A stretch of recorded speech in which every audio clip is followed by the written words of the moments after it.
एक घना दूर दराज का जंगल था। उस जंगल के बीचों बीच एक छोटा सा गांव बसा था। गांव तो बहुत सुंदर था, पर उस पर एक चुड़ैल का साया था। कहते हैं वो चुड़ैल पास की एक गुफा में रहती थी और उसे इंसानी बच्चों का मांस बहुत पसंद था। जब भी गांव में कोई बच्चा पैदा होता तो रात में भेड़ियों के रोने की आवाज आती। वो चुड़ैल इसी आवाज को इशारा समझती थी। वो समझ जाती थी कि गांव में एक नया जन्म हुआ है और वो उस नवजात शिशु को उठाने आ जाती थी। एक रात गांव के एक घर में जुड़वां बच्चों ने जन्म लिया। पूरा परिवार खुशियां मना रहा था। बच्चों के पिता ने अपनी पत्नी से कहा, देखो तो कितने प्यारे जुड़वां बच्चे हुए हैं। मां की आंखों में खुशी के आंसू थे, लेकिन उनकी ये खुशी ज्यादा देर तक नहीं टिक सकी। आधी रात को अचानक भेड़ियों के रोने की आवाज गूंजने लगी। आवाज सुनते ही सबके चेहरे का रंग उड़ गया। उन्हें पता था कि अब क्या होने वाला है। कुछ ही पलों में दरवाजे पर एक जोरदार दस्तक हुई और दरवाजा टूटकर खुल गया। सामने वो भयानक चुड़ैल खड़ी थी। उसकी आंखें लाल थीं और उसके नाखून किसी जानवर की तरह बड़े थे। वो सीधे बच्चों के पास पहुंची और दोनों को एक साथ उठा लिया। बच्चों की मां रोते हुए बोली, आखिर मैं ही क्यों, कुछ देर तो देख लेने देती।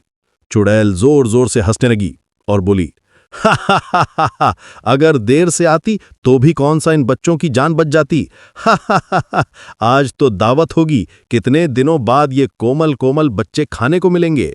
ये कहकर वो अंधेरे में गायब हो गई। गांव वाले अब तंग आ चुके थे।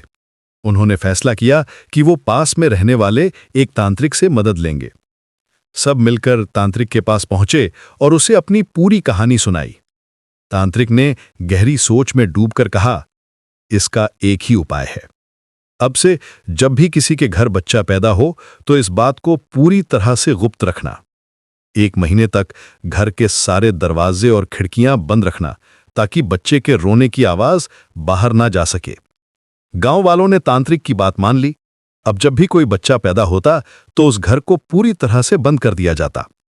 चुड़ैल तक कोई आवाज नहीं पहुंचती थी। कई महीने बीत गए। चुड़ैल अपनी गुफा में भूख से तड़प रही थी। उसे समझ नहीं आ रहा था कि अचानक गांव से बच्चों की पैदाइश क्यों बंद हो गई। भूख के मारे उसका बुरा हाल था। उसने सोचा, जब तक इनके रोने की आवाज नहीं सुन लेती तब तक मैं इन्हें उठा नहीं सकती। मुझे कुछ करना होगा। अगले दिन चुड़ैल ने एक सुंदर औरत का रूप धारण किया जो बादाम बेच रही थी। वो गांव की गलियों में घूम घूम कर आवाज लगाने लगी, कच्चा बादाम ले लो दीदी, कच्चा बादाम।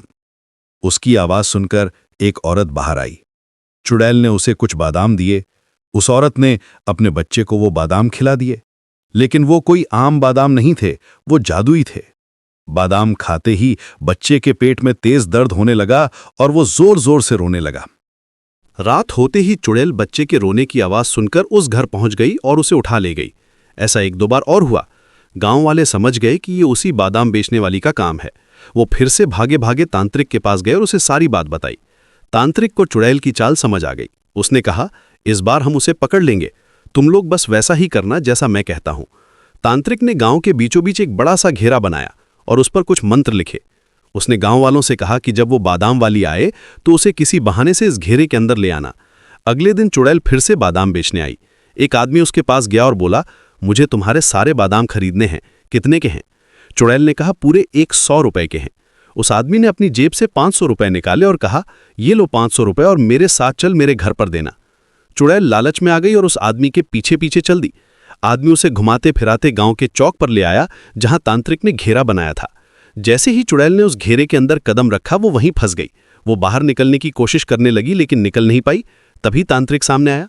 चुड़ैल अपने असली भयानक रूप में आ गई और चिल्लाई, अरे पागल तांत्रिक, ये तो ठीक नहीं कर रहा। लेकिन तांत्रिक ने उसकी एक ना सुनी। उसने अपनी आंखें बंद की और जोर जोर से मंत्र पढ़ना शुरू कर दिया।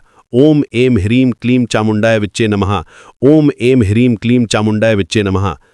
जैसे जैसे मंत्रों का जाप तेज होता गया उस घेरे में आग लग गई। आग की लपटें ऊंची उठने लगी। चुड़ैल दर्द से चीखने लगी और उसी आग में जल के राख हो गई। उस दिन के बाद उस गांव में कभी भेड़ियों के रोने की आवाज नहीं सुनाई दी। गांव हमेशा के लिए उस चुड़ैल के आतंक से आजाद हो गया।